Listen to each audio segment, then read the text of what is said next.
ముస్లిం అమ్మాయితోటి హిందూ అబ్బాయి బైక్ మీద తిరుగుతుంటే ఆపి హిందూ అబ్బాయిని కొడుతున్నారు చాలా ప్లేసుల్లో. ఆ విషయం పైన ఏమంటారు? చాలా మంది ముస్లిం అబ్బాయిలు హిందూ అబ్బాయి ముస్లిం అమ్మాయిని బైక్ పై కూర్చోబెట్టుకొని తీసుకెళ్తున్నాడు అంటే వాళ్ళపై కొడుతున్నారు. కొంతమంది అయితే చంపేస్తున్నారు కూడా.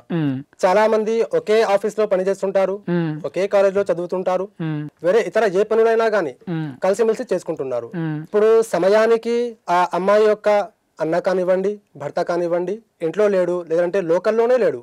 అలాంటి సమయంలో ఆ అమ్మాయి ఏం చేస్తుంది అంటే, ఎవరిపై అయితే ఆ అమ్మాయికి నమ్మకం ఉంటుందో, ఈ వ్యక్తితో నాకు ఎలాంటి హాని లేదు, మంచివాడు, మంచి పద్ధతి గలవాడు, ఈ వ్యక్తితో పాటు నేను వెళ్తే నాకు ఎలాంటి హాని ఉండదు, నా మానానికి కూడా ఎలాంటి హాని ఉండదు అని భావిస్తుందో ఆ వ్యక్తితో పాటు ఇంటి వరకు డ్రాప్ చేయండి అని వెళ్తుండొచ్చు. ఇది ఒక వర్షన్.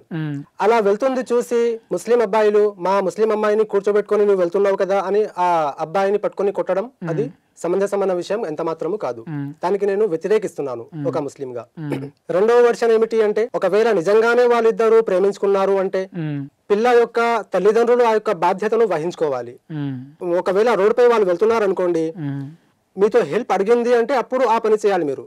కానీ ఆ అమ్మాయి మీతో చెప్తుంది, వేడుకుంటుంది, మా తెలిసిన వాళ్ళు మా ఇంటి పక్కనే ఉంటాడు, మా అన్న లాంటి వాడు, తమ్ముడు లాంటి వాడు, ఆయనతో పాటు వెళ్తున్నాను అన్నా గానీ వినకుండా అలాగే దాడులు చేసి ఆ వ్యక్తిని కొట్టడము అది సమంజసం ఎంత మాత్రము కాదు.